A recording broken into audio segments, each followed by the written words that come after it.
all beings be happy. May all beings be healthy. May all beings be free from harm. May all beings love life. May all beings awaken. Welcome to another Cuke Audio Podcast. I'm DC, Poobah of Cuke Audio and Cuke Archives, doing our bit to help preserve the legacy of Shunryu Suzuki and those whose paths cross his, and anything else that comes to mind. I pray that you and yours are safe and comfortable, free from economic hardship, and able to get out and do whatever it is you want within the limitations of the universal precept of do as little harm as possible. So today we have a guest, Jake Fishman. Now, Jake came from Brooklyn, sort of grew up taking care of himself on the street,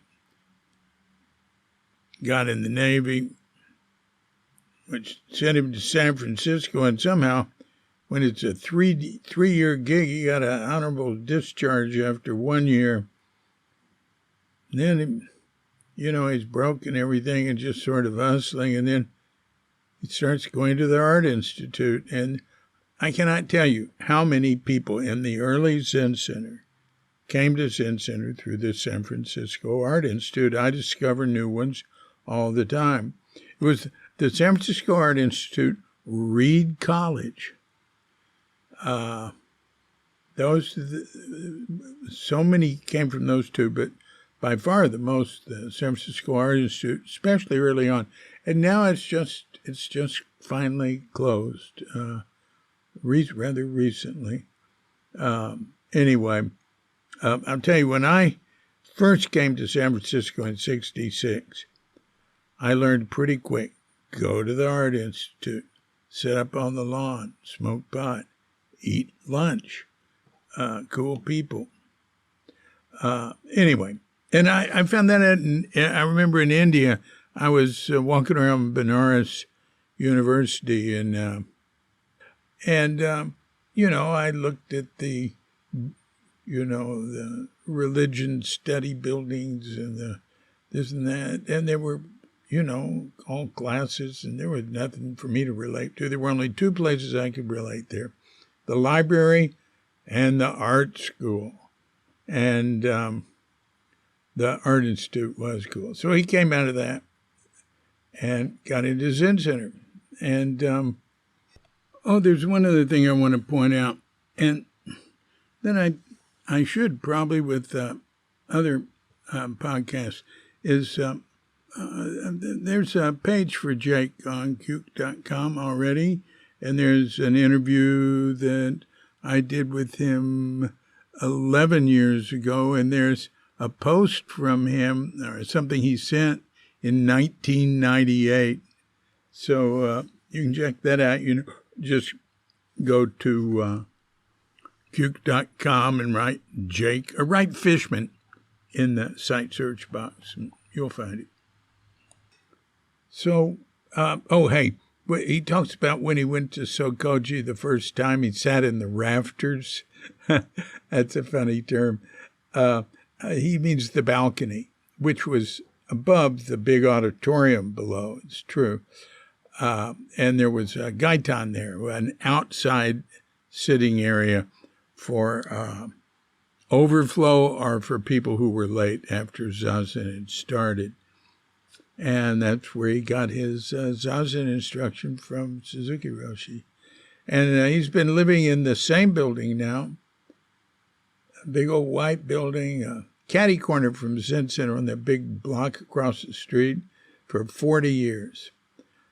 So anyway, that gives you a little synopsis of some of what he says. There's sound problems, especially like earlier on. I know at one point early on I called him back, and we still had sort of a sound problem, and I should have done something about it because it kept cutting out, and he couldn't go anywhere. But I spent a lot of time going over this and eliminating some of the problems. But anyway, Probably should be redone, but we're not going to redo it.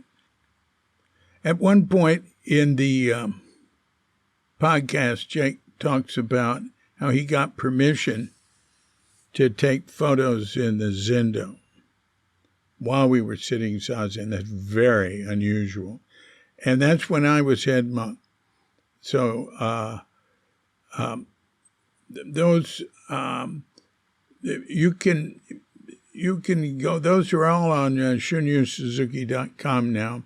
You can go to cuke.com, the photo page, or to the Jake Fishman page. Just search for it in the site search box. Or you can go to shunyusuzuki.com and search photos for Jake Fishman. But that would be a little more complicated. Anyway, they're great. There's 30 of them or something, 32 of them or something. And they're really good, especially the ones with me in them. No, just kidding. Here's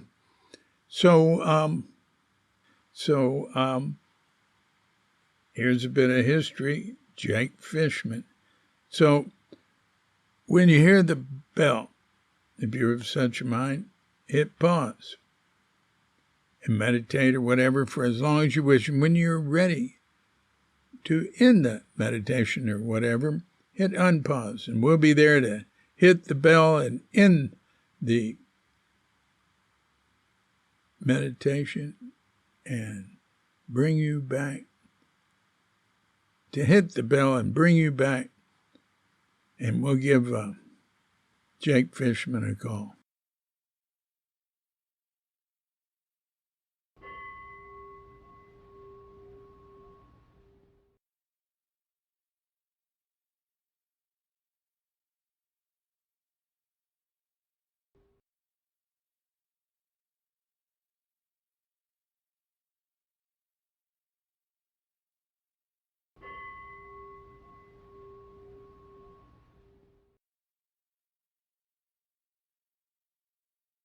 Hello?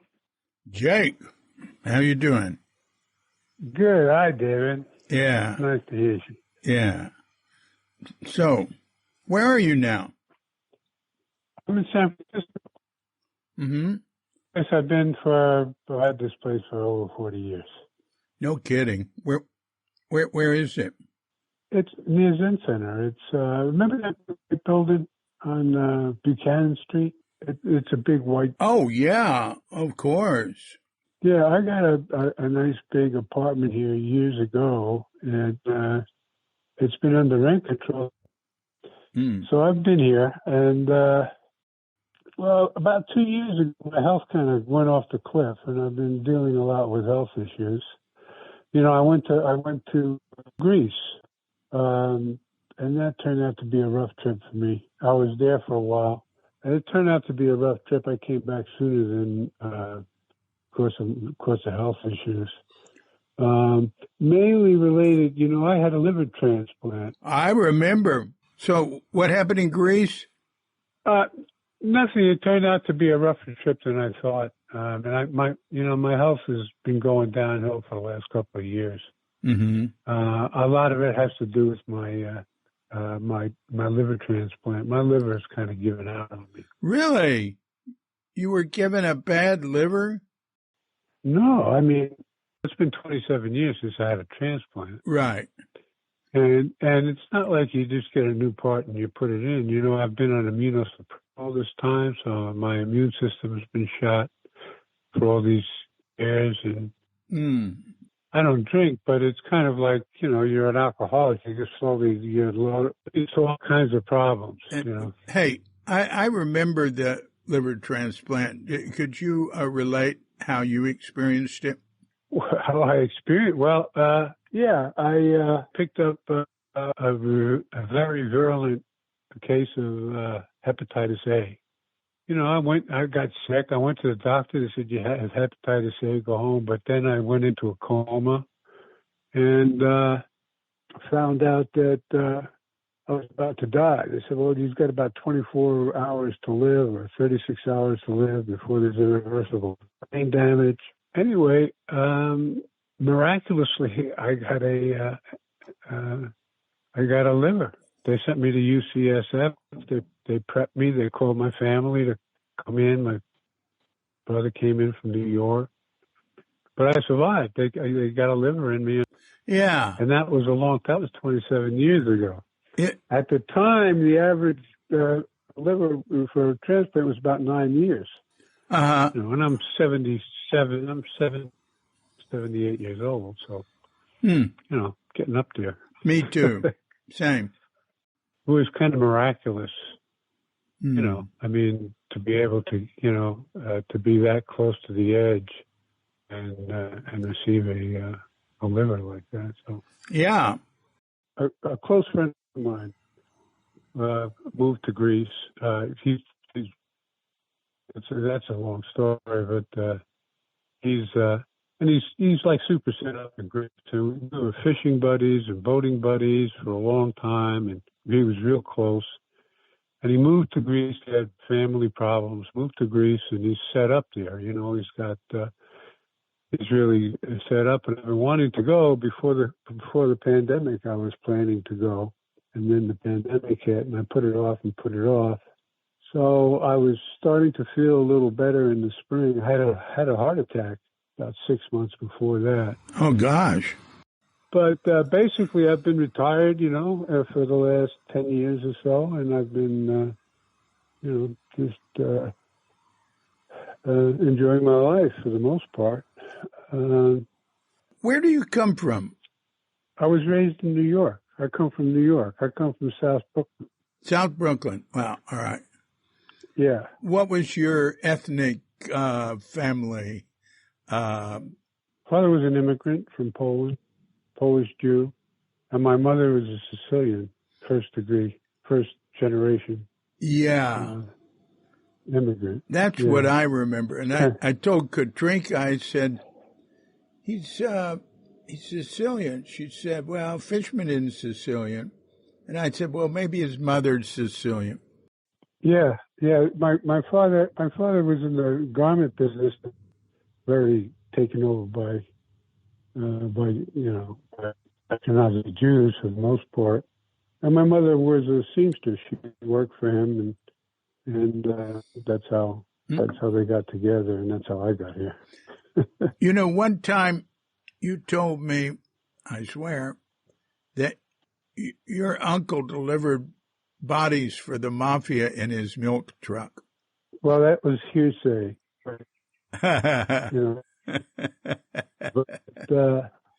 But I grew up in a neighborhood. If you ever watch The Sopranos, that's the neighborhood. Those are the kind of people that were around, and that's and my uncle, the one that used to beat me, he was kind of a wannabe. He never was. He an unfortunate drunk. But my childhood is kind of. I don't know if we want to go into my childhood. It was kind of rough. Oh yeah, just whatever you want to say. Well, it was interesting in that I grew up in two cultures. I grew up in the Jewish culture. Actually, when I was really young, my first language was Italian, actually, because even though my father spoke a lot of languages and my mother spoke two languages, they only spoke to each other. And I went to, when my father was young, and things got really rough. I was basically from about 10 or 11 on. I left school real early, 15 or 15. And I was always working. I always worked when I was a kid. I was basically a street kid and then it started from when I was 11 to 12. My father started getting sick. He died when I was 12. And she wasn't around much. She had to go to work. She tried to take the business. She lost the business. And I was just basically left alone. I had no guidance or anything like that. A wild kid in the streets. And I grew up that way. I was, I'm lucky I'm not a psychopath like a lot of people I hung out with. But I had a secret passion. I kind of educated myself way in structured education at the time. But I knew I had to get out of, there was a draft, if you remember.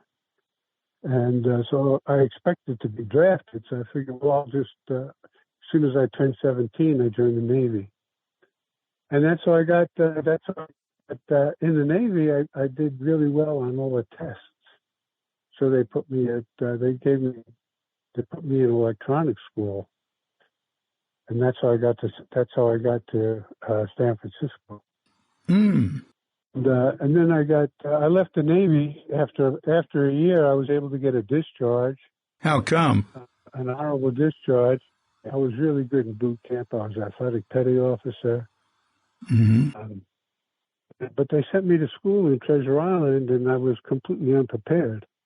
I didn't know how to. I got good marks in arithmetic, but I didn't know algebra or trigonometry and stuff like that. And reason well. I think that's why they gave me. It was like the best school. Where? Treasure Island. That's how I got to San Francisco. Yeah. And I loved it. When I got here, when I got to San Francisco, I was completely, and I fell in love with San Francisco. I fell in love with the whole beat scene going on. This is 1964. There was a whole beat scene.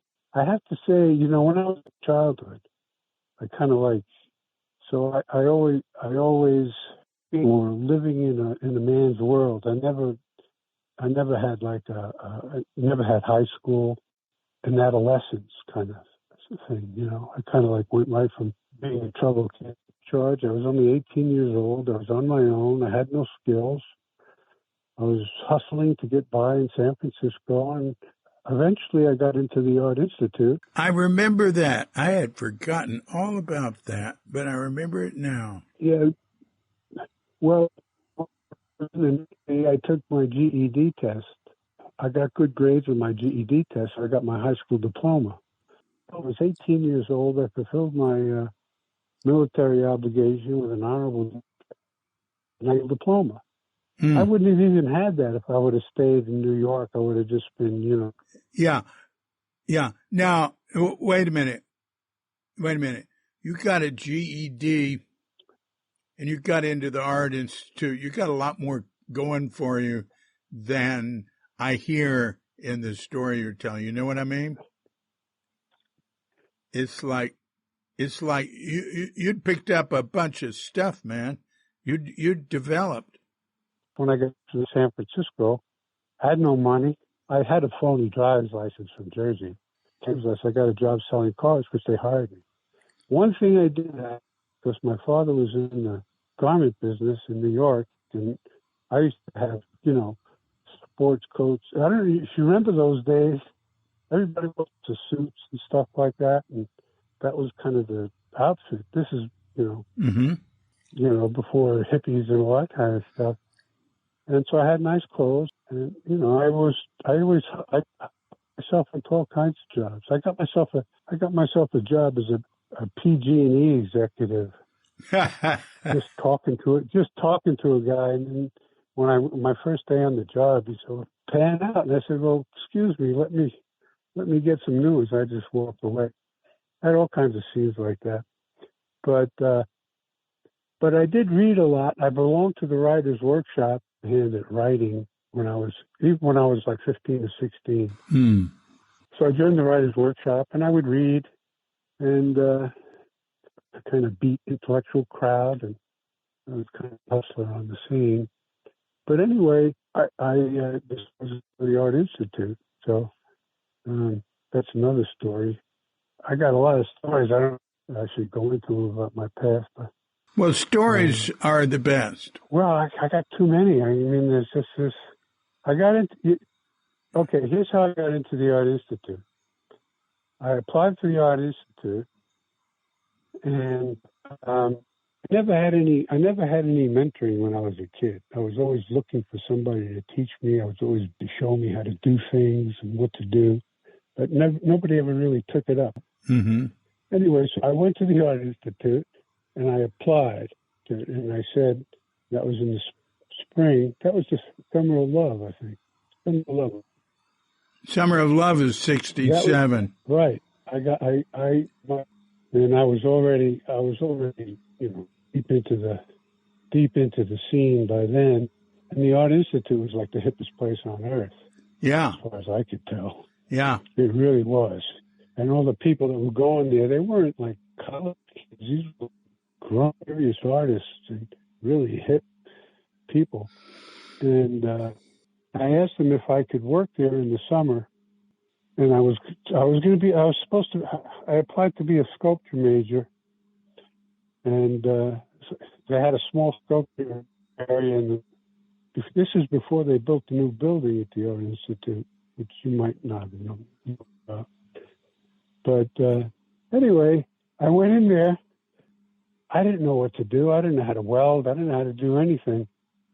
And these guys are working with these big, heavy metal pieces and all this kind of stuff. And I didn't know what to do. I figured I got to do something easy. I got to do something quick to impress people. So I called up the American Company and I asked them to I told them I was an artist from New York and would they donate cans for me as a sculptor. And I figured, I'll tack. I don't know how to really weld, but I could tack all these cans together and try and put something together. Well, I filled this room with cans, not the whole room, but a whole wall with cans, but they were all melting, So I got really frustrated and I just went into kind of like childish rage. And with the blowtorch, I started melting all these cans and blowing them all together and going into some kind of a trance doing that. And it just so happened that the director of the school was passing by at that time and was peeking through the window and watching me do all this kind of stuff. And he thought it was pretty cool. So anyway, I got accepted to the Art Institute. I started in 1968. And then I changed my major to painting. Oh. And so I was there for 3 years. I got a scholarship to go to the Art Institute. I was there on a scholarship. Also, I had the GI Bill was helping me pay. Oh, yeah. But I lived in a truck. You remember? I don't know if you remember. I had an old truck that I built a cabin on. I lived. Also, at that time, I was practicing kung fu in Chinatown, and also that was the time I started going to the Zen Center. What led you to go to the Zen Center? Well, like a lot of other people, I had taken notes and stuff like that. I realized that, there was other stuff going on, my kind of sick consciousness. And I also read. I was starting, I was reading Gurdjieff and different mystical people and learning about the different disciplines and stuff like that. And you remember Esteban Blanco? Oh, certainly. There was Esteban Blanco, and there was other people there at the Art Institute that he was the first one, and we used to shoot pool. And he told me, he said, there's the real deal in San Francisco. Meaning a real teacher, not just a phony. There was a real teacher in San Francisco. And he told me about Suzuki Roshi in Zen Center. One morning, I think I was up all night. I went to Zen Center. It wasn't Zen Center then. I think, what was it? Sokoji. Yeah, it was Sokoji. It was Sokoji Temple. I don't think it was. I don't remember being Zen Center at the time. Maybe it was. What year? 1968. Well, that's Sokoji. We didn't move into the building. Yeah. No. I remember when we moved into the building. Yeah. I remember that was right around the time we got Tassajara too. No, we got Tassajara at the end of 66, very end. And we went into the building in 69 in November. Oh, okay. So I went to Suzuki, and I sat there. I sat in the rafters there, and I don't know. And Suzuki Roshi came out telling people. I was sitting there with my legs high up in the air and just kind of trying to be still. Mm-hmm. Okay. And he gave me my first zazen instruction. He sat in zazen next to me. Oh. And kept his hand on my back. He kept his hand on my back, pressing, and he showed me how to do a mudra, and he kept pressing me. And he sat with me for about 5 to 10 minutes. Wow. And I was trying to, and I couldn't sit cross-legged. Yeah. So, and then he left, and then this guy came around with a big. I said, "Oh man, he's gonna hit me," but he never did. Anyway, that was my first experience, and somehow I started going. I started going to Zen. I started showing up, going, and I started meeting more and more people that were interesting. That were, who? Zen students. I think it was Peter DeGesso. Yeah. Well, he was at the Art Institute. Norman Stiegelmeyer was. Yeah, he was Art Institute. He was a teacher there. Yeah. He was a teacher there. So I started getting like a lot of positive reinforcement, and I don't know. I just I don't know how it happened, but I started getting deep. I started going to lectures and had Dokusan with, and I remember one of the first Dokusan I had just taken a class, and I made the ceramic piece. I figured, well, I'll bring it to Zen guys. And I remember bringing him this piece, and he took it gracefully, Mm-hmm. But I remember his wife kind of looked at it, kind of rolled her eyes and stuff. I think about it now, and it was really, really silly kind of stuff. But yeah. So anyway, I got real serious about it, and I had my truck. I used to leave the Art Institute at night, and I'd park in the alley across the street from the entrance to zendo at the Zen Center. I would sit there in the mornings and have breakfast, and then I go to the Art Institute. I did now you're at Page Street. You sit there and have breakfast. Right, yeah. We're at Page Street. Yeah. Yeah. And there's a little broken times. I remember first time I went to Tassajara, I think it was the spring of the first training period, the spring break in the first training. I think you were there. So the spring, it was a spring break. I think it was 1968. 19 what? 19 what? 68, I think. I'm pretty sure. 1968. The spring that Philip Wilson was the head monk. There was a practice period. If you're talking about spring break, you're talking about April. Right. It was April. Yeah. Mid-April on is after the practice period. Yeah. Yeah. And I learned how to do oryoki. Yeah. Mel taught me how to do oryoki. He was there. I think you might have been there. You were there a lot. Yeah, I was there. You were there often. Yeah. You were there a lot of time. So I was deep into it. I was very serious. I wasn't I gave up my senior scholarship at the Art Institute to go to Tassajara to be with Tatsugami. Oh, yeah. It was a mistake because, maybe it was, maybe it wasn't. But at the second practice period, he said, well, you're not really, he didn't say it in those words or whatever. He says, you're not really monk material. Maybe you ought to go back to being an artist. Uh-huh.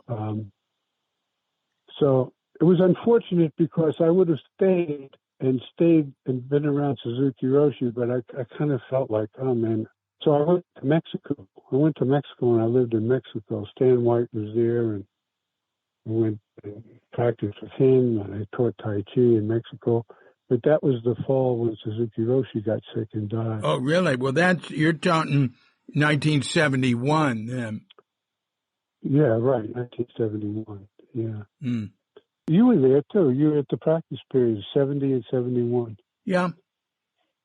And that's kind of what started the break for me from Zen Center. Not that I had a break, like I had a falling out or anything, but I started separating.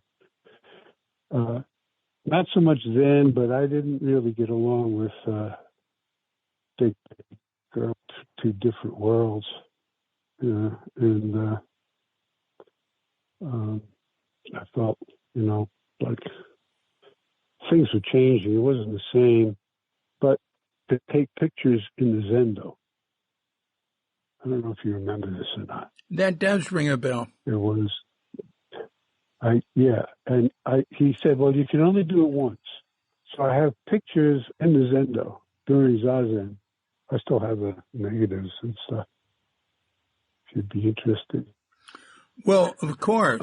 Yes, I'm interested in all of them. So let me ask you a little bit about yourself. You've been to Bali all this time. I guess you're enjoying it there. Yeah, it's a good place to work. We can live in a much, much, much higher standard of living here than we could there. And it's sort of laid back, but they destroy it as fast as they can, but it's still good to live here. Okay, where do you live in Bali, though? Sanur. I mean, Bali's Sanur. How do you spell that? Sanur. It's a group of villages tied together, so like it's a big, big suburb of Denpasar on this, on the ocean. It's got very long beach, and it's a lot quieter and cleaner than the other side of the southern peninsula where Kuta and Seminyak and the more famous places are. But, they're trying, their goal here is to fill every blank space with the building and without any regulation or, and also to fill every street with cars so full that they can't move. Well, you wouldn't believe San Francisco. It's gotten ridiculous here as well. But I guess that's the way of the world these days. Yeah, I don't see how.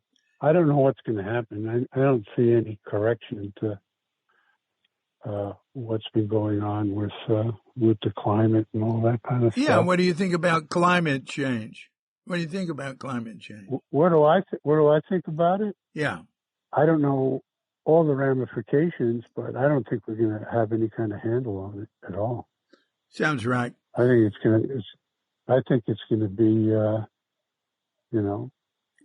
maybe 10, 20 years, and all these problems we have right now, immigration,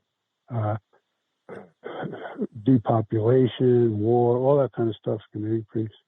I don't see how it's not. Give me. We don't have a handle on it at all. Yeah, and, I agree. And it seems like that. I think having been around Buddhism and looking at things in terms of a bigger picture, I mean, we're always involved with the small picture, but having a sense of a bigger picture is like Suzuki Roshi said, if the world were to end tomorrow, nothing will have happened. So that's one side. On the other side, he was very concerned about environmental degradation. He felt there'd always be war. We couldn't stop people from having war.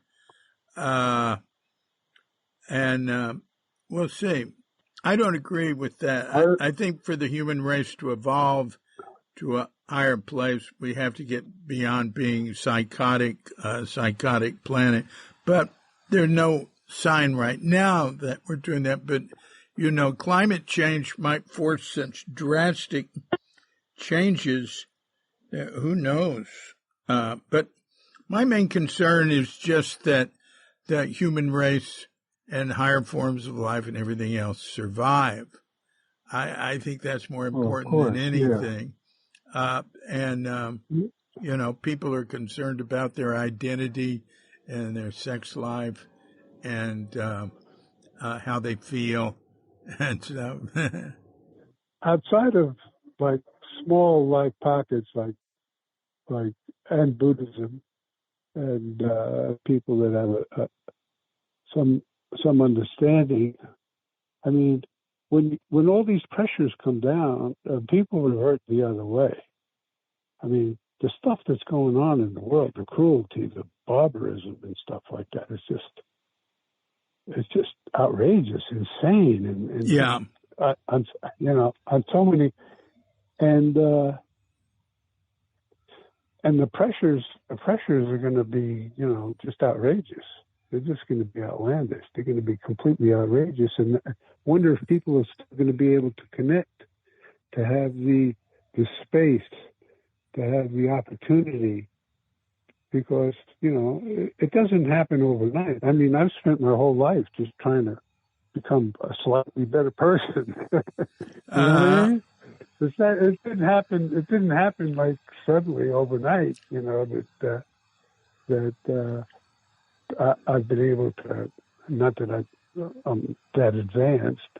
And one thing I want to say is, some of the students some of the teachers now at Zen Center, I remember as young students and stuff. I'm really, really impressed. I don't go to Zen Center often, but I check in once in a while. I listen to the lectures and stuff, and I'm really, it gives me a lot of faith in the practice. Not only my own experience, but to see other people's experience as well. That's good to hear. Faith in the practice. Yeah. Yeah. And I still have a practice. I'm not a bit of a loner. I always have been, but I still practice. There's 3 practices I started in my early 20s that have kept me going. One was Tai Chi and yoga, and the other was zazen and Buddhist philosophy. Mm-hmm. So, very, very grateful for that, and they've been kind of the staples for spiritual life that I have. Yeah. I sit every day. I don't need, I don't have. I realize that, and I know that I've been told that without a sangha, practicing in a sangha. But in a way, I have a sangha. You have a sangha. Don't believe any bullshit that says your practice is not authentic because of something somebody's written or said or something. It doesn't mean anything. Yeah. No, I feel that, but I'm just not around. I'm just not around. I miss some of the.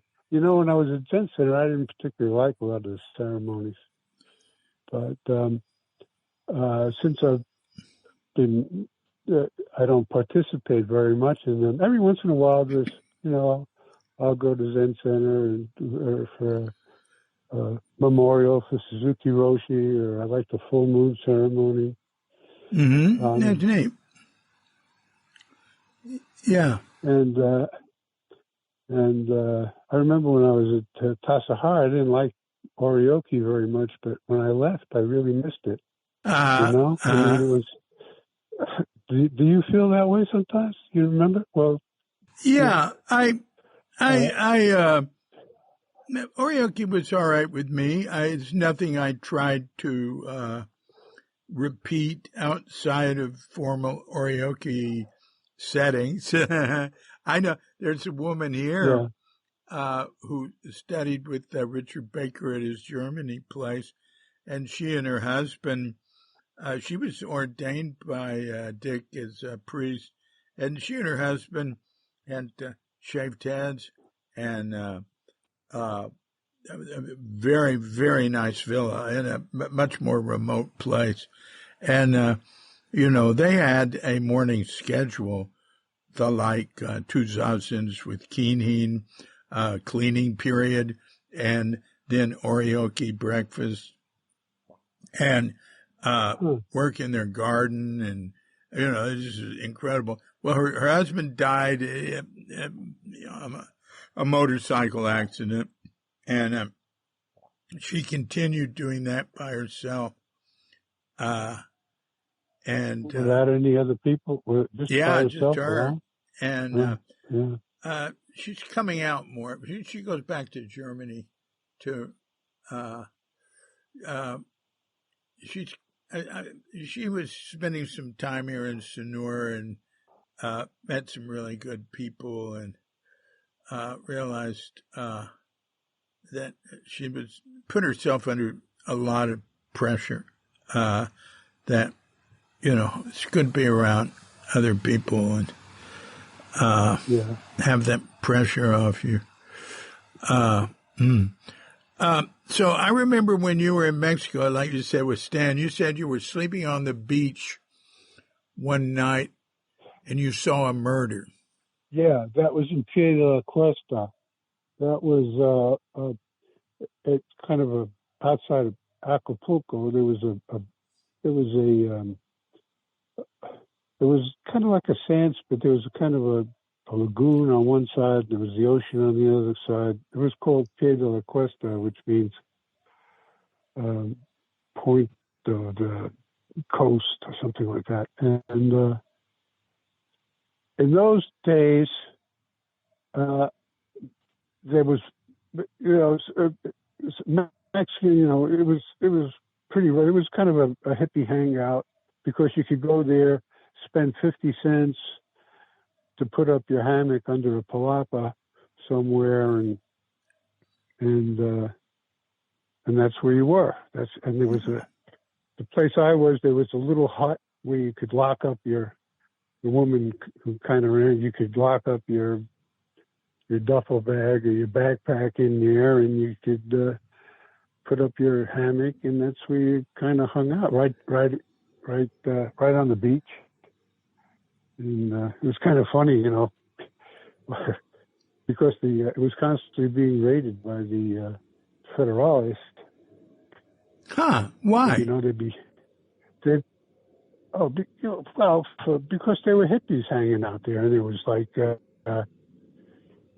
dope, acid, all that kind of stuff, and it was funny because we'd get raided.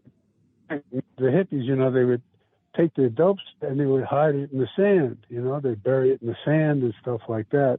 And in the morning, you'd see all these guys crawling around in the sand, trying to remember where they hid, digging in the sand, trying to remember where they hid their stashes. That's funny. But anyway, there was a couple of Mexican guys. There was some hippie guy who was walking down the beach. It was nighttime, and it was far away from me, but I could kind of make it. I didn't notice it until I heard the kind of pop. And anyway, this guy was walking down the beach, and he was shot. I don't know all the details, but I remember running over there and a couple of other guys, and he was shot in the chest. He died, and he was alive when I saw him, but he was shot in the chest, so blood was coming out of his nose and his mouth. I guess he couldn't breathe and stuff like that. And he that was there, but that was just a trip I had taken to Acapulco. But I used to. during those days. Before I came to San Francisco, the last thing I did was live in Acapulco for 3 months and have my first acid Well, you must trip. know. Yeah. You must know that beach. Then Yeah. it was. You must know that beach. You remember it had a big lagoon on one side, and there was the ocean on the other side, and we used to take a bus. You had to take a bus from there. Yeah, I don't remember I how had a long, I had a car. like I had a car, so I could. Yeah, and I lived in Mexico for a year before that. That was very, very educational. Wonderful. Yeah, I found it the same thing when I left. Actually, when I left the training period with Tatsugami that spring, I left, and my plan was to go to Mexico, and I sold my truck, and came back to Zen Center. I sold my truck, and then I lost all the money that was the money I was going to go to Mexico in, and I foolishly put it in my bag, and I left it on the steps of Zen Center. Some little black kid grabbed it with all my money. That's like saying, "Here's a free box. I know. Take anything in it." Yeah. Well, I did. That's the way I lived. I mean, I didn't have it. I sold my truck. That was my house. I had a bag. I don't know. I guess I didn't have the money in my pocket. I put it in this bag that I used to carry around with me, and I got sidetracked. I left it on the steps of Zen Center. I'm very sorry. Some little black kid grabbed it and took off. Yeah, that was a blow. But I hung around. I had to hang around for the summer. Peter DeGesso got me some work, construction work, painting and stuff. And I made the $500 back I got and then I left. I went to Mexico. And remember Jed Lindy and Maria? Of course. They gave me some contacts, which turned out to be really great in Mexico City. And I knew that Stan White was in Mexico City, so I took off in Mexico City, and I went to, and this guy this psychiatrist, I guess it was a psychiatrist or psychiatrist, Jorge Derbez. It's kind of a rich Mexican who was trying to do an Esalen thing in Mexico City. And so I hung out with... Are you sure he wasn't trying to do it in Cuernavaca? No, it wasn't Cuernavaca. It was outside of Mexico City at a place called... what is it? Tarango, I think. It was right outside of Mexico City. And he had this place... Stan White was there and had that little Zen practice there. So I joined him, and we had a little zendo scene going, and sometimes people would join us. So we had a regular practice. We did zazen every morning. And Herger and I started teaching Tai Chi there because I wasn't a teacher, but I was the only, I was an advanced student at that point, and so I got to stay at the place, and that's where I lived, and I made a little bit of money doing that, and also doing I sold artwork in Sullivan Square on Sundays. Really? I did Tai Chi. Yeah, I did. Well, Mexico had all this great cloth so I made, I would get these I would make these banners out of this cotton cloth that they had, and I would do like, kind of watercolors on this big banners, big 6x8, 4x5 swaths of cloth. Mexican dye was cheap. I would use that as colorant, and I did these things, and I hung them from bamboo poles. And I sold them. In Sullivan Square on Sundays. And plus, through Jed Lindy's contacts, which were kind of like middle class Mexicans, and an Icelandic guy that I really, really liked. So I kind of fell into there was a middle class crowd there, and also I wanted to study Spanish, and so I was able to go to Spanish school downtown. It was great. It was really, I didn't have much money, but I never had much money, and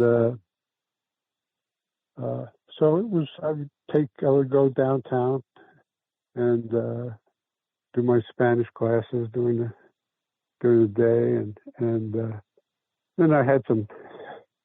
And then I had some wild experiences in Mexico. I got to do demonstrations like at the University in Mexico, Tai Chi demonstrations. So one time there was somebody organized a demonstration for me, and a whole bunch of people, and they started treating me like I was some kind of like guru or something like that. It was very kind of strange. Anyway, so I'm giving my little spiel in about Tai Chi and this. All of a sudden, the door in the back, this this Japanese guy in his judo outfit and his students come marching in, and he had this student. He was a big blonde guy. He's about 6'3" with a black belt and stuff, and they challenged me to a fight. They challenged me to a fight to see if because I was I mean, I wasn't really trying to propose Tai Chi as it was a martial art, but my aspect was it as more of an exercise, a mental and physical exercise.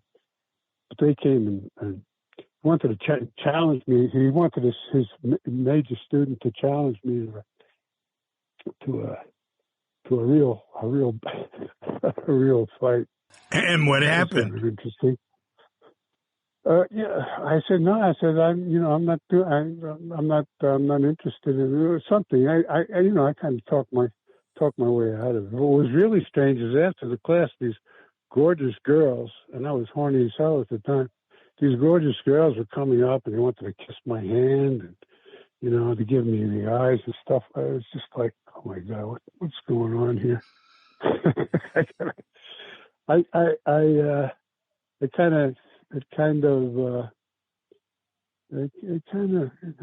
of spooked me. I think, I mean, I didn't think the people were getting the message I was trying to give.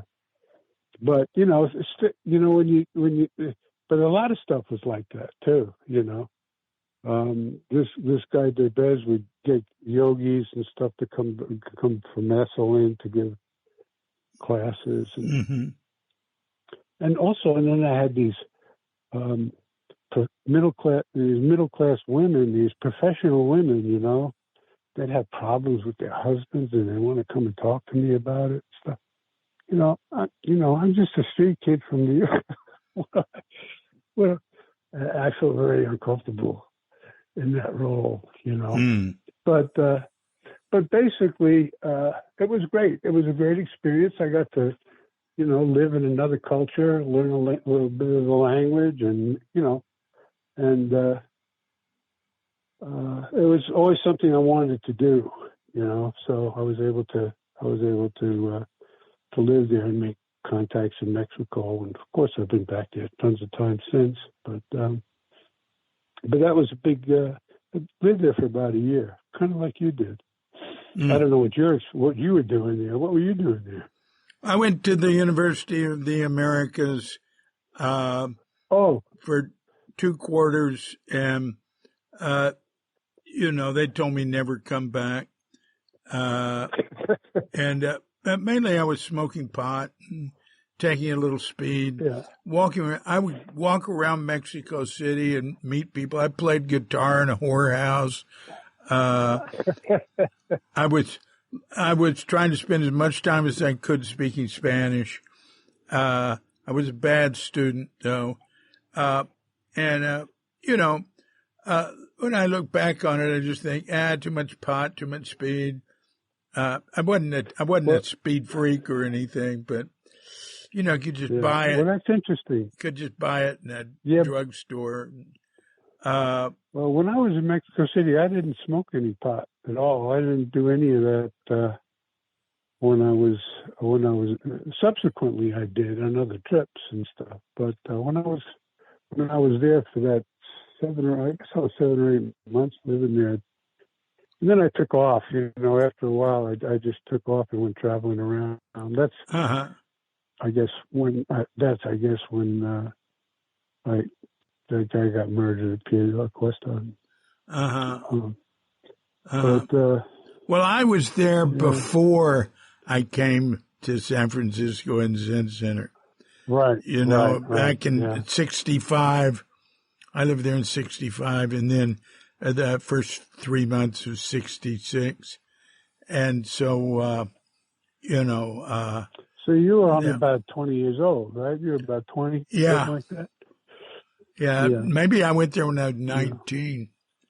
No, I think I was just turned 20. What was I going to say to you? Did you ever meet Ejo Takata? There was a Zen monk who had a practice in Mexico City. Right. Was that Ejo Takata? I went to sit in his zendo. I think I sat with him he had a place, can't remember now where it was. Was it Avenida de? I don't remember where it was, but I remember he was the guy that, I'm kind of bad on names. He was the guy, was he the guy that went and wanted to teach Mexicans how to grow soybeans? That's right. He did. Yeah, and he did that, and then there was a story about him wanting to get a bell where he sat in the embassy sitting zazen for a while until they allowed him to get the bell from Japan. What else do I remember about him? And he was I think he was Rinzai. Yeah, he was out of Myoshinji. I did sit. I went to a couple of sittings there with him, but I didn't pursue it that much. But I did meet him briefly during.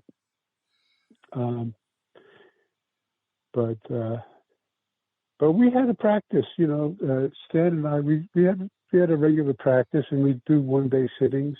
Mm-hmm. That's great. Up there, and a few people showed up, and that was a practice I did, and I did Tai Chi there, and then I had some students. Yeah. And the deal was that I was able to live there, and I got made a few bucks so I could pay for my food, and didn't need much to live there. It was pretty inexpensive. Oh boy, yeah. Wonderful food. And, I'd pay a quarter for the most incredible lunch. Oh yeah. No, and I think, I don't know if it's still like, well, Mexico's changed, but I haven't been to Mexico City in quite a while. I'd like to go back, but I don't know. There's all these places, like Greece is one of the places. I don't know if my health will allow me to do that kind of stuff anymore, but whatever. It was really a big deal for me in my life now when I think back about it, and it's helped me a lot. I'm not super fluent in Spanish, but Spanish has helped me a lot in later on when I became a contractor and stuff like that, because most of the help here in San Francisco was Spanish. Spanish. Oh yeah, I used to hire guys, in Santa Rosa, sitting on the side, to do work, where I was taking care of John Terrence's place. He's a Zen teacher up there. And I would only wanted Hispanics. Anybody wasn't Hispanic, I didn't want them because they weren't any good. The Hispanics were unbelievably good workers, really nice people, and I could communicate with them. I don't, like you said, I don't have good Spanish, but it's not that hard. And I, and they have a hard life, and I really appreciate them. They have a wonderful culture. I got a lot of, I did a lot of sort of business with the Hispanic community up there. Like if I needed car work, good Lord, I get good car work in somebody's front yard for way less than elsewhere. Haircut, all sorts of stuff. Yeah. Well, it kind of helped me. It helped me a big, the first real big time job I got hired to be in Hayward. They had a big complex there, like 80 and 90 buildings on 100 acres of property. It was called Tanglewood Apartments, right below the university. Yeah. And they were looking for a supervisor there, a painting supervisor there, a painting and construction supervisor. And they hired me. I applied for the job, and they hired me. And the administration there, a lot of ex-Army guys, Army guys, that were in the administration and stuff like that. So they wanted me to hire. So the job originally it lasted for years, but originally it was supposed to be for the summer or extended period of time. There were like 80 buildings, big buildings. That needed painting and this kind of that. So it was going to be a summer project. And they wanted me to hire college kids. This is their idea. Go out and hire college kids, hire a bunch of college kids, and do this stuff. So I had ads in the paper in different places. And these guys would show up, and they were all, white and muscular and good looking and stuff like that. And and I'm talking to them and say, well, geez, I don't know if you guys are paying off and this and that. And they give me all this crap. So I said, I'm going to cut time to chase. I put a 40-foot ladder. Oh. On the side of a building. I put a 40-foot ladder on the side of the building and a 5-gallon bucket of paint on the bottom. Oh. I said, well, so I had an interview and this and that. And I said, okay, well, this is the job. Take that 5-gallon bucket of paint and put it on the roof, I interviewed like 3 or 4 of these guys, 5 of these guys. Not one of them would do it. Not one of them would do it. So I said, screw this. So I put my head in. So then I had these Mexican guys showing up. These Mexican kids. You know what I mean? Yeah, sure. Every one of them, even this one poor kid, I remember, he was shaking in his pants. But he did it. He went up, I think he went up halfway. I said, okay, that's enough. Come on down. These guys were straight, and they didn't have a lot of skills yet, but they knew how to work. You know what I mean? Yeah. They knew how to work, and they picked it up. And I would teach them how. I would teach them different skills, and then not only did we do painting, I did Then we got into the whole company. I had 2 crews working for me. What a job, and after I got the foremans going in each crew, they worked for me, and I ate with them. They had the best food. They had the best, they'd come with all this great food, and I would eat with them and hang out with them, and I'd look after them, because everybody was looking to take advantage of them all the time. I would look after them. And it got to the point where they were so good and so protected of me. I wouldn't even have to, I would show up in the morning late. everything would be started, everything would be going good. I would go off and do whatever I want to do in the day, and I would skate through these. I just did that for years and years. I did that on several other projects too. I did that in my last job. Yeah. Before I retired, I was the facilities manager for a school, and the same thing. All the maintenance guys I got were all Hispanic guys. Janitorial crews that I hired were all the painting crews. They're all Hispanic. Yeah. And they always did the best work, and I could trust them. And they knew that I would cover their backs for whatever, other stuff that came up. And so it turned out a trip to Mexico and my interest in learning Spanish really, really helped me, and for the rest of my life in that way. Yeah. Well, those guys, one way I'd look at it, I didn't really know, was that they have culture and they have family, and everything might have fallen apart, but it's deep in them, and they're grounded inside, and in many ways, they're more solid and together than we are, right? No, I felt that. I knew that they knew that I understood that, because I would always, I put my job on the line to protect them sometimes, and because guys want to take advantage of them, but I knew where they were coming from. I understood their culture. I lived amongst them, and I had a lot of respect. Even if these guys were immigrants from, I could feel the quality of their where they were coming from and everything. So, I really felt close to them. Yeah, and it worked out to be a two-way street. They helped me a lot as well. Yeah, they were good, and they've pretty much taken over all the. The construction stuff, at least around in California, landscaping, carpentry, big construction jobs.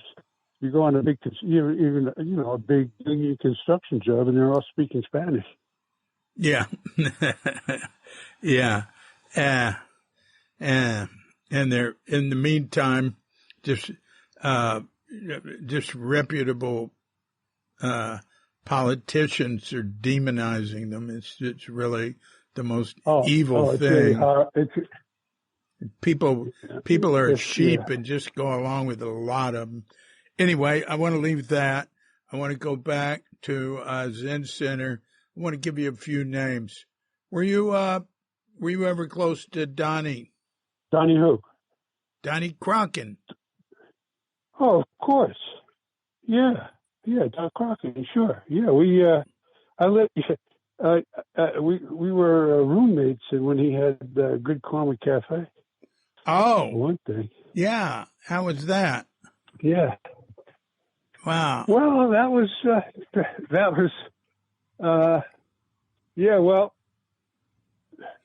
that was fine for however long it lasted. I lived with him up above the Good Karma Cafe. Wow. When he was,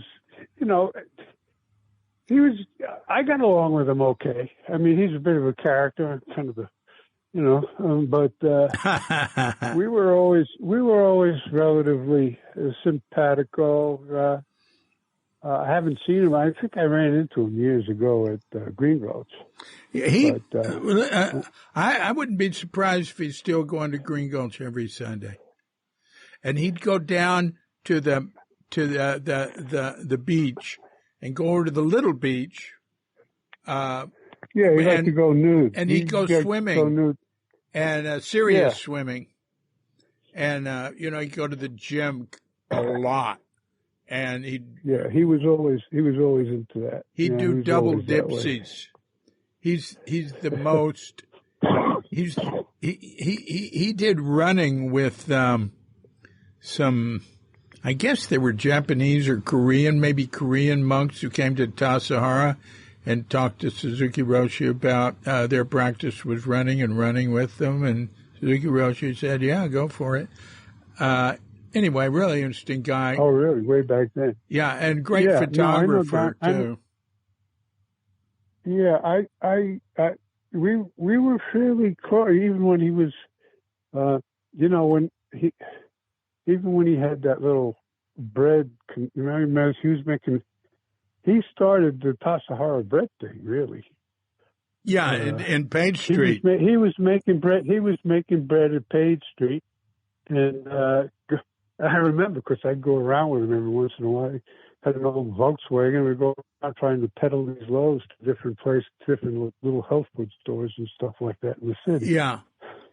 He did that. Was before, and then I don't know. He did that there, but Alan Winter also did I don't know who was first, but they both did that, before any, it was the first commercial baking thing outside of Tassajara that happened around Zen Center. Yeah. Yeah. I remember when he started, we used to hang out a lot together, and I don't know what music or for whatever reasons. And then when I broke up with Marilyn. You were with Marilyn. I remember now. Yeah. Oh, wow. Yeah. Yeah, I was, actually, I had spent the summer at Tassajara, and I guess this is what really kind of eventually set me on a different path, because I think that might have been the summer you were the head monk that summer. That's 74. Yeah, 74, 70. I was in the spring and the summer. I guess. Well, I think you were. And I was director in 75, and you were there then. Yeah. And I used to. And I ran interference for you to stop you from getting kicked out. I remember that. They wanted to kick me out because they caught me. It was Linda Cutts. Right. Caught me indelicado at the Narrows. But yeah. And I mean, and you got to go beyond the Narrows. But actually, back then, back then we were going beyond that. The officers were going beyond the Narrows. We were on fire watch, high fire, high fire danger. So we were going well beyond the Narrows. I mean, our fire watch would begin like at 4 p.m, and we'd walk down creek, up creek, and, to tell people they couldn't be camping there because it was just too dangerous. And you got caught. I got caught in the act, and she wouldn't leave, She was just, and the girl was a little freaked out and stuff like that. And then, so you were the one that, this is funny. So I didn't know what to, I think I came to you and said, how do I do, what do I do, blah, blah, blah. You said, well, just tell her the way you feel. So she came to me, and she was expecting me to be all humble and contrite and, and I kind of was in the beginning, but then I said, you're completely outrageous there, Barbara. And her face turned red, and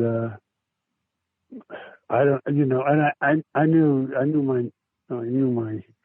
kind of felt my number was up there at that. But then Richard Baker came down, and I was kind of avoiding Richard Baker I never had Dokusan with him. And I remember the first morning he came, the first person he called to have Dokusan with was me. And at the time I was a little pissed off because of the way he was treating Stan. I don't know whether Stan deserved it or not, but he was kind of, I think he kicked Stan out or something like that. Well, Stan would be pretty crazy, man. Yeah, he was. I guess he was. But anyway, I was kind of questioning him about that, and we just never hit it off. I couldn't, I just never had that. So anyway, I really wanted to, even though I was messing around a little in the summer, I really wanted to do the practice periods after that. I had nothing really else going, but he wouldn't let me. So after the summer, I went back up, and that's kind of when I got together with Marilyn, and we got a place together, or she had a place. I moved in with her. I can't remember exactly, but it was up the street. So we were together for a while, and then I went to Mexico, and she took up with somebody else. And when I got back, so I needed to find another place to live, and that's when I moved into. And with Don said he had a room up in this place. Ah, yeah. And, I lived there, of course. Yeah. I lived there for a while until I got a flat on Laguna Street. Yeah. And I moved back. Do you remember Renee? Renee Pate? Yeah. Oh, well, we were close. Sure. Yeah. Yeah. I was close. I helped him get back. When he was having trouble to get out of jail because he couldn't find a place he needed sponsors, to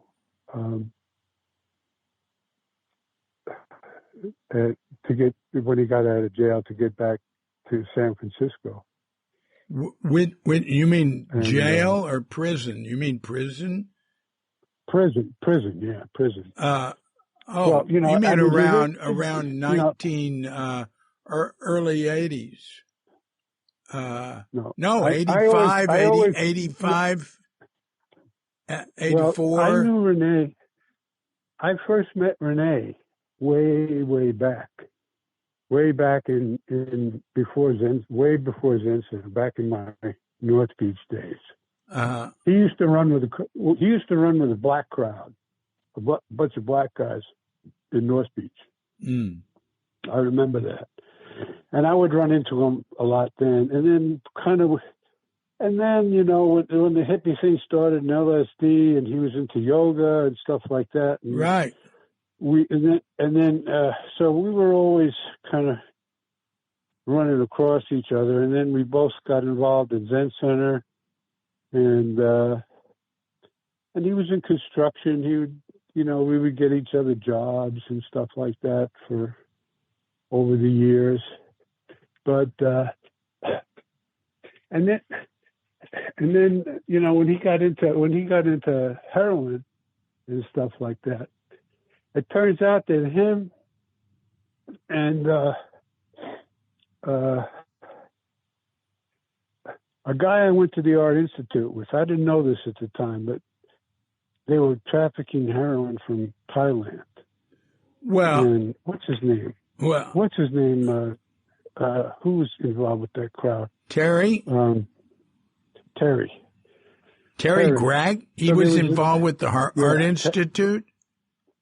No, he wasn't involved with the Art Institute, but Terry Craig, Renee, and this other guy that I subsequently I didn't know at the time. The other guy was living on a boat in Berkeley, and he was like the ringmaster. Robert. Of this group. Robert. Of guys. You knew Robert?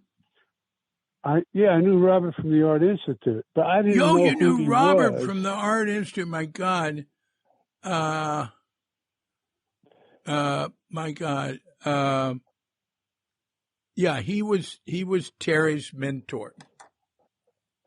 Right. So, but he was, so for Renee and Terry were always talking about this guy. Now, they always, they would, well, Renee first, Terry too, they trusted me. I knew what they were doing, but I wasn't interested in heroin. They would keep trying to give me heroin all the time. I just wasn't interested in it. Me too. You know, Yeah. I never was. I wasn't interested in cocaine. I mean, I tried all this stuff. Didn't do anything for me. I didn't like being on cocaine. I didn't like laying on the floor, staring at the ceiling. You know, with heroin, I didn't. So I guess I was safer then because I wasn't, you know, and I was also an old friend to both of them. You know, I knew Terry from Zen Center and Renee, and I went back. They would, you know, like, and Renee would always come and says, well, I'm going to Thailand. Here's $5,000 in case I get in trouble. You know, put it away for me. In fact, I had to send him a bunch of money when he did get busted in Hawaii. Terry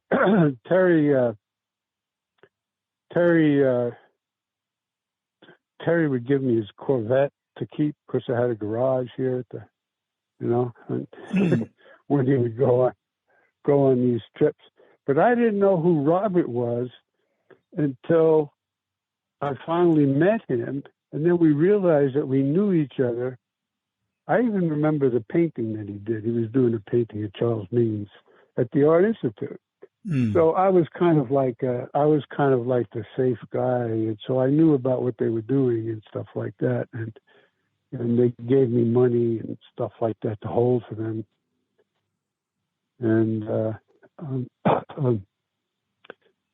it's funny because my brother was involved with some mafioso guys, some big guys, you know, John Gotti in New York and stuff like that. Mm-hmm. Well, when he was, you heard about him. One of his lieutenants, my brother and my cousin who had a nightclub in New York knew him. He came out. He was on the run. He came looking me up, and that's a whole other story. I don't know if I want to get into that one. But anyways, something similar. But yeah, Renee and I knew Renee. I've known Renee for a long time, and he was he was strange. He had strange stuff with women, but well, that's to say the least. Strange stuff like getting violent. Yeah, he would get and raping. He was tried for rape and kidnapping at gunpoint in San Francisco, and he was guilty because I knew. I knew all about it. I knew the woman, and he got off.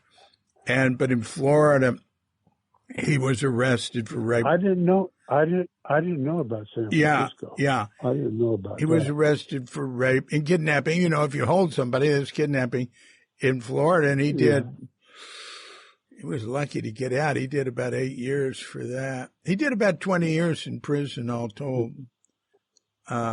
Maybe he was 12 years in Florida. And I think it was 10 years in Florida. I think it was 10 years. 10 years in Florida. Yeah. And then I think he did 4. Well, and then he did. I don't know. He did 4 years for the drug charge, and then he jumped parole and went to Florida. Oh. And yeah. Remember, he was out, and he was kind of around here, and he started getting in trouble with women around Zen Center, and they kicked him out of Zen Center. Oh, yeah, absolutely. It's worse than that. He had a dark side. He didn't know about that side of himself. Because I'd talk to him about it, and he'd go, "What? I didn't do that. What are you talking about?" Well, I know that I eventually, when before he died, he contacted his daughter, and I guess there was some strange stuff going on when he was a kid because his mother wouldn't let him see his daughter for a long time. But eventually, before he died, she came out. Or did I meet her? No, I met her after he died. But he was in contact with her before he died, and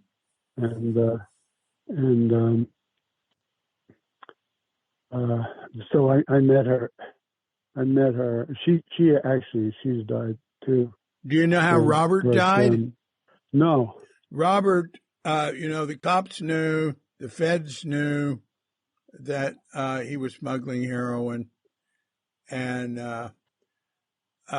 he had diabetes, and really? Yeah, the Oakland police or something over there in East Bay arrested him and threw him in jail for the weekend and didn't allow him to have any medicine, and he died. Well, he's probably strung out too. I don't know. But, well, yeah, that didn't kill you. Yeah, no, I know. Well, yeah, I didn't know because I wasn't really I wasn't really, because I was friends with I wasn't that much. I wasn't a friend of Robert's. I just knew him. Yeah, I wasn't either. Terry introduced us once, and Terry was enamored of the whole scene.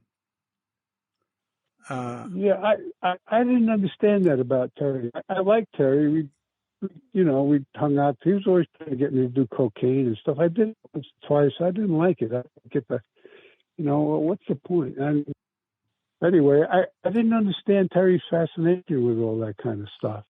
I have a song about it. Go to BaliYuga.com, and that takes you to the Diffuser Music site. I did 6 albums here with local musicians, and that is the one called Bad Intentions. And Bad Intentions is the song about what we're talking about.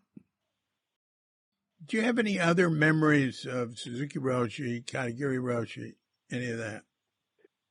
I experienced, let me see, who was there? There was Silas. It was Ed Brown's project, I remember. He wanted to get away from the bakery. It was his project. There was Alan Marlowe and Suzuki Roshi. When we were working, it was right near his cabin, and he'd come out in the afternoon to work with us. Mm-hmm. He was always being admonished by his wife for doing this. Yeah. And one explicit experience I remember, and he would come and he was always excited, and he would, he was this little spidery guy on these rocks and stuff. And I remember we had to chip a piece of rock off to make it fit into we were always trying to get the rocks to fit naturally. And this was a big piece of, big rock that we had hauled up from the creek. And it was going to be like a cornerstone, and we needed to kind of shave a piece of this off. And he grabbed the chisel, all right? He grabbed the chisel, and I had the sledgehammer. And he held it there, and I remember this was, and he held it there, and he wanted me to hit it. And he had these spindly little arms, and he's holding this chisel, and I had to, and I had this big, heavy sledgehammer, and so he held it, and I hit it, but I can remember being really, remembering, Jesus, what's gonna happen if I miss the chisel? These little spindly arms are on it. So that was kind of a shocking experience, and I remember also walking with him at Tassa Harbor, and this is something I didn't understand what was going on. We were walking together, and it was down by where the old barn used to be. Well, the old barn's still there. Well, yeah. So okay, but by the pool, there was a pool. My memory's kind of fake. There's a pool, and there was a big hill to the side. And it was this slag rock. It wasn't the kind of rock we were using at the, Right. we're using river rock. And he points up the hill. I remember, so I don't remember if we were talking or anything. I was just walking with him. And he points up the hill. And he says, look up there. There's a rock that we can use. Let's get it. And this is completely, I didn't understand what was. So he starts going up there, and I start going up the hill. We're working up this hill, and the rocks are sliding before us. And we wind up sliding down. Him too. Him and me. We wind up sliding down. It was all kind of loose here. He lost his Zoris. And I picked up his Zoris and I gave it to him. And he kind of laughed. And he left. I never understood what that was all about. Was it supposed to be some kind of Zen experience or something? It was completely bewildering to me. I never understood that. I don't really remember a lot of what happened during the Dokusan's. I remember during a session, I went to him and I think I expressed some kind of remorse about something, and I also expressed some kind of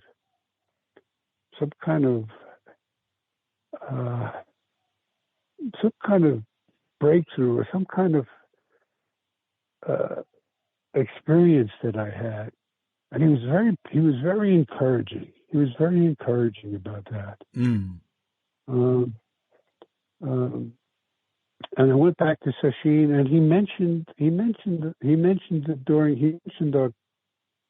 something about our conversation during the Sesshin. It was a Sesshin at Page Street. And that was when I was really, really deep into practice, and it was a big jolt. It was a big jolt of enthusiasm, of encouragement for me. It was the same session that he gave. He really gave a lot of praise to Jane, Peter's wife. Oh yeah. Yeah. About what? He just said that, he just was praising her practice in front of everybody. He said, something, I don't remember the deeds. And I think it was the same session. Was it a session? I remember there was one time we were sitting, and, he used to go, when he'd come down, he'd give everybody a slap on the shoulder, or one slap on the shoulder. I remember one time he got really, really angry. He ran down and started hitting people, telling you that their practice was terrible or something like that. I remember that. I remember thinking everybody was kind of shocked. Do you remember that? Were you there? Yeah, well, no, that's traditional. That's a thing called Rinsaku, where the teacher goes and hits each person. He would do it twice on the right shoulder. Maybe he'd do both shoulders, because with monks you just do one shoulder, because the okasa goes over the other. So he'd go down and do everybody, sometimes with not saying anything. But the time he got the most angry was when Mel hit the wake-up bell early in the city, and then everybody, and then Mel went around saying, that was a mistake, go back. And then, some people went to the zendo and stayed there. And so Suzuki chastised people that went back, and okay. I don't remember if I might have been there, or I don't remember the circumstances, but I remember that. I remember that experience. And with Katagiri, during my junior year at the Art Institute, I got busted in Yosemite for having pot. And they threw me into jail. They took me to federal prison. They took me not to prison, but me to a federal jail in Fresno. And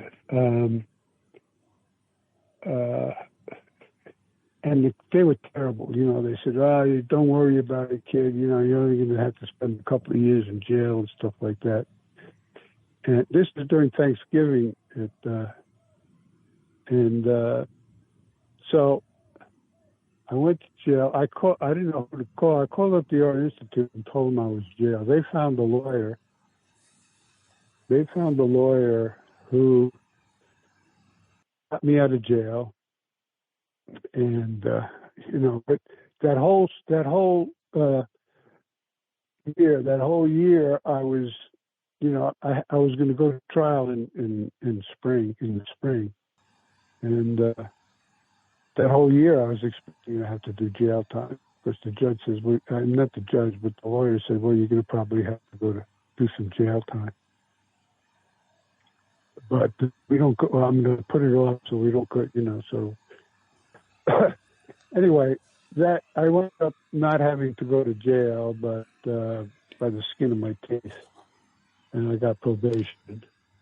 But during that winter, I was expecting to go to jail, and I remember trying to get some insight about how I could handle the situation. And I went to Gary to talk to him about it. And he said, "Don't worry, it won't be. You just sit zazen, and everything will be okay." And I figured, he doesn't really understand what I was thinking, what's going on with me, that I'm going to have to do in jail. Because I kind of knew what being in prison would be like. And sitting zazen wouldn't be that simple task. Well, if it was federal, right? So that would be a lot better. Yeah, but anyway, what happened was I went to trial. I pleaded guilty. I didn't go to trial. When my hearing came before the judge, and the lawyer came back and says, "How do you want to plead, guilty or not guilty?" to me. And I said, "Well, I guess I have to plead guilty. They caught me with this stuff." And he says, "Well, the prosecutor really wants you to do some time." He says, "I want you to do some time in jail if you plead guilty." So I said, "Well, okay. Well, if I plead not guilty and go to trial, they're going to find me guilty anyway." But anyway, I wound up going before the judge. I said, I was an art student. I wound up, so the lawyer kind of fixed it up where I would have an interview with the judge, and I brought a portfolio of my work. And the judge actually wound up, he liked a couple of drawings. He wound up through my lawyer, he wound up with a couple of my drawings.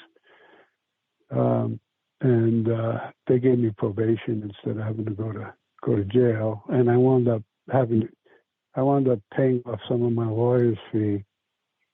The lawyer spent his honeymoon in San Francisco, so I painted him a seascape of San Francisco with the Golden Gate Bridge effect. That's nice. Paid off some.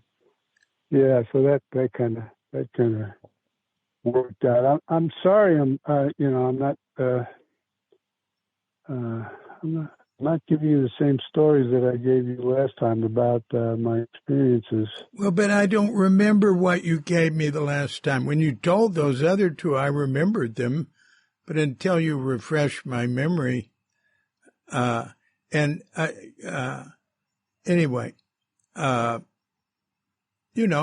that's all good. That's all good. Now, look, we've been talking for almost 2 hours.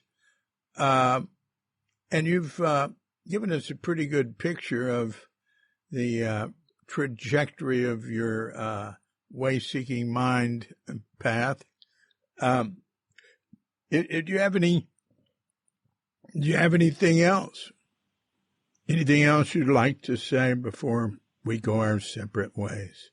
Well, just about you, David. I've always, I just want to express to everybody, how much I appreciated the other people at Zen Center, yourself, Jane, I mentioned Jane, and Peter, and some of the advanced students at Zen Center. They were more teachers to me than, Suzuki Roshi, of course, and Gary Roshi, of course, but and some of the people that I went to that were young students then, and the teachers, and have stayed with the practice, and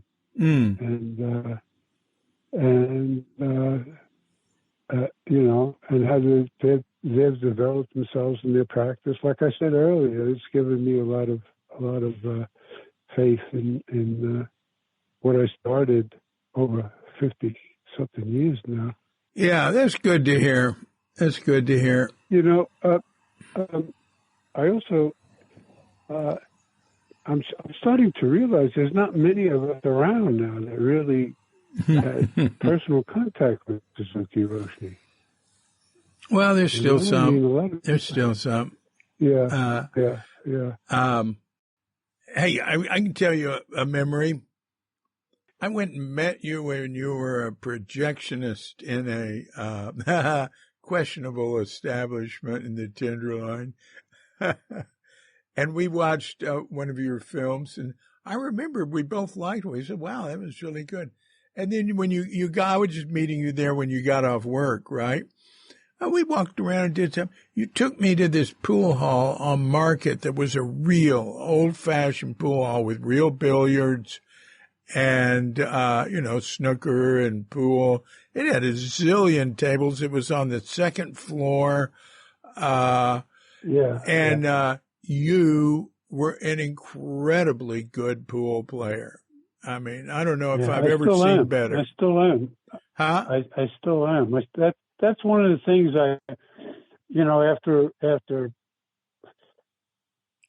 that's one of the things that recently, in the last few years, I started playing again. Started playing pool again, because it's a great game. It's a really great game. And I think we played billiards, right? We could have played billiards. I played billiards, and I played straight pool. I played 8-ball, because when I was in Brooklyn, where I was a kid, there was a pool hall right down the street where I used to hang out, and that's how I learned how to play pool then. And when I was really young. Yeah. And it's helped me out. I've had to, here's a story for you. I was traveling cross country. This is before Zen Center days. I was 19, I think. I had bought a Packard for about $75 in San Francisco, and I was going back to New York, and I was driving cross country. I didn't have enough money to get cross country, because I got thrown in jail in Texas. Where? Where was it? Well, it was west of Abilene, because there's nothing west of Abilene. It was in the middle of nowhere. I didn't have any taillights on my Packard, so I bought some flashlights and I taped them on my bumper. And I was driving from El Paso. I knew a woman in El Paso, and I stopped and picked up some dope there. And I don't remember, God, it was so long ago. And anyway, it was the middle of the night, and the cop pulled me over. It was nowhere. I was nowhere, and I had to follow him to some woman's out in the middle of nowhere, and it was a house. Go to the house, and it was a woman judge, and she had to put a robe on. They came in, and they cited me for not having taillights on the car, and they took all my money. I think it was less than $100. They took it all. They said it was $200. I said, well, I don't have $200. They took all my money, so I had no money, and I had enough gas to get to Abilene, and then I had to. In Abilene, there was a place in Abilene. I was expecting this Western town that I had read about and stuff like that. There was like nowhere. There was nothing in Abilene. But there was some place there where you could spend a quarter. There was a quarter and you could get a bed. Mm-hmm. And for 50 cents, it was a big warehouse or something, a lot of transients and people. And for 50 cents, you could get a bed with a partition. Anyway, I spent the first night there, and then I'm walking around. I didn't have hardly any money. I scrounged around the car for change. I had some change, and I walked into a bar, and they had some pool tables there, and there's some guys shooting pool. Anyway, to make a long story short, I hung out in Abilene for about 3 or 4 days, and I was hustling pool at this pool room, and I made enough money. We weren't playing for a lot of money, but I managed to hustle about 40 or 50 bucks, 60 bucks. I can't remember exactly because I spent some money on food. And I got enough money to get me to Anniston, Alabama, where I had a distant cousin who helped me out to get back to New York. But anyway, so my pool playing days came in handy. Yeah, came in handy. that sounds good. On that trip. When you say you hustled, did you misrepresent how good you were at first and then get better when you play? Well, you play. Some guy says you want to play. I say, well, yeah, sure. I'll play. And first you play for, not much, for a beer or something like that. And so I had to win a game. I won a couple of games, and for not much, for maybe a beer or something like that. And then enough so I could start losing. So then I would start losing a little bit. And then, you win. I'm just staying even. And then some other people get interested. And then if I made a little bit of money, then you had to lose enough to keep people interested, but keep them piqued. And then when the money would start getting a little bigger, you had to start, you'd win. And then when the money would, and then people will get a little, how it is when they get close to winning, but then they lose. So then they want to spend a little more money. They want to get their money back. And then, so you wind up winning. And maybe the first night I won $5 or $6 or $7 or $8, and then I'd leave. You can't just be there. Because eventually, if you show people what you can do, they're not going to play with you. You gotta, and sometimes you might lose legitimately, but these guys weren't nearly, and they were drinking, and they were just bar pool room players. They weren't. I mean, even though my game wasn't really that great at that point because I hadn't played for a while. I mean, I watched some of the greatest pool players in the world play in New York City. I saw Willie Mosconi. Oh, goodness. Playing games. Wow. Yeah. I mean, I don't know if you know who he is. Well, of course I know who Willie Mosconi is. Yeah. Was. Yeah. Well, I used to, I watched them play they were demonstration games, but I watched them run 125, 130 balls, stuff like that in demonstrations. And there were guys where I was playing pro. I wasn't even in their class. I mean, they were playing $100, $500 games. These guys were. I mean, and I'm in a pool room playing for like 50 cents and $2, and eventually maybe $5. It's. But if you didn't have any money, it was a lot of money. You couldn't. And there were some times when I had to win, or because I didn't have the money to pay if I didn't lose, if I lost. You know what I mean? Mm-hmm.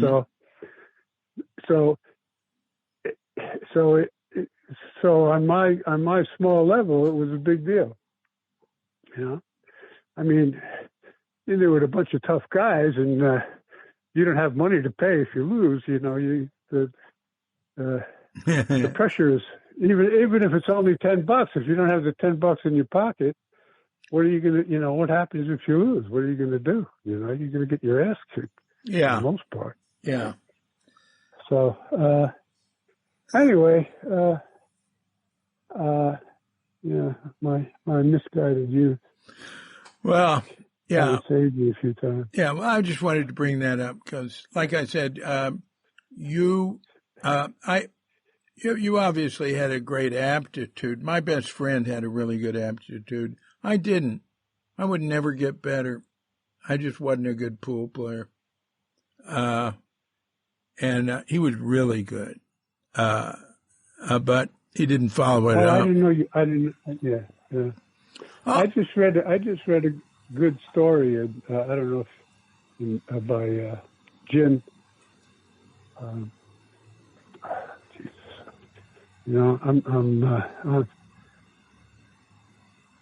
I'm kind of losing my mind. There's an author by the name of Jim Harrison. Oh yeah, sure. I don't know if you know him. He was into Zen. Okay, and he liked Kobuchino. Yeah. Oh, did he? Oh yeah. Okay, so in one of his books, it's called Just Before Dark. It's a lot of. It's not a fictional book. It's one of his. He writes in one of his books. If you ever pick it up, in the book Just Before Dark, there's a story of his called Bar Pool, where he talks about playing pool in bars and stuff like that. Kind of interesting. I just read it lately. But yeah.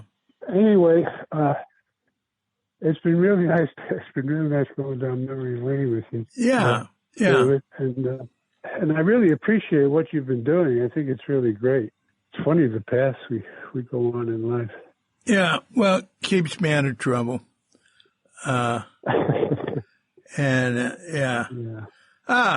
Okay. Well, that's really good. I'm really happy we finally connected. And yeah, likewise, David. All right. Well, may your health improve and you live long. Thanks, David.